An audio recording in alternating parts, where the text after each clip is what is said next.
نحمد و نصلی علی رسولہ الکریم، اما بعد، فاعوذ باللہ من الشیطان الرجیم، بسم اللہ الرحمن الرحیم۔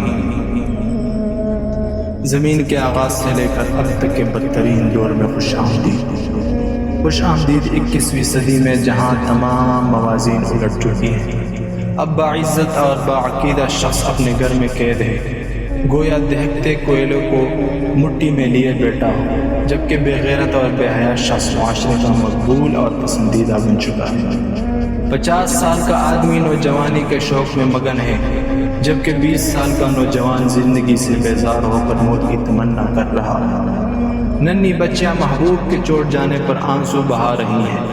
غیرت مند شخص کو دقیانوسی اور تنگ نظر سمجھا جاتا ہے، جبکہ بے راہ روی کو ثقافت اور آزادی کا نام دیا جا رہا ہے۔ زنا عام اور مفت ہو چکا ہے، جبکہ نکاح اتنا مہنگا اور پیچیدہ بنا دیا گیا ہے کہ کوئی اسے اختیار کرنا نہیں چاہتا، اور اگر کوئی اختیار کرنا بھی چاہے تو اس کے بس میں نہیں ہوتا۔ ترقی اور جدیدیت کا مطلب ہے لباس اتارنے، اور اگر کوئی شراب، سگریٹ اور شیشہ نہ پیتا ہو تو اسے زمانے سے پیچھے سمجھا جاتا ہے، بلکہ کبھی کبھی اس کی مردانگی پر بھی سوال اٹھایا جاتا ہے۔ وہ مرد جو اپنی بیوی سے بے وفائی کرے چالاک اور ذہین کہلاتا ہے، جبکہ جو نکاح کی وفاداری نبھائے، نبی کے سنتوں اور طریقوں پر چلے، اسے جادو کے اثر میں سمجھا جاتا ہے اور اسے بیوی کا نوکر سمجھا جاتا ہے۔ بیت الخلاء اب تصویری اسٹوڈیو بن چکے ہیں، اور مساجد عاشقوں کی ملاقات کی جگہ بنتی جا رہی ہیں، جیسے کہ آپ پاکستان میں کئی مقامات پر یہ مشاہدہ کر چکے ہوں گے۔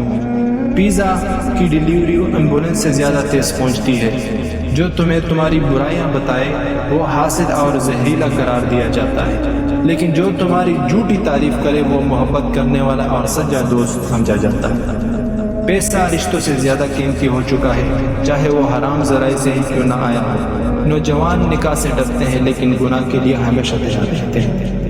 ظلم کو معمولی چیز سمجھا جانے لگا ہے، اور غیرت اور عزت کو نایاب شے کی طرح دیکھا جاتا ہے۔ یہ وہ دور ہے جہاں اخلاق ختم ہو چکے ہیں، مذہبی بگاڑ عام ہو چکا ہے، تربیت میں فساد پیدا ہو چکا ہے، صحت عامہ کا بیڑا غرق ہو چکا ہے، معاشرتی بگاڑ انتہا کو پہنچ چکا ہے۔ یہ 21ویں صدی ہے جہاں سب کچھ الٹ چکا ہے۔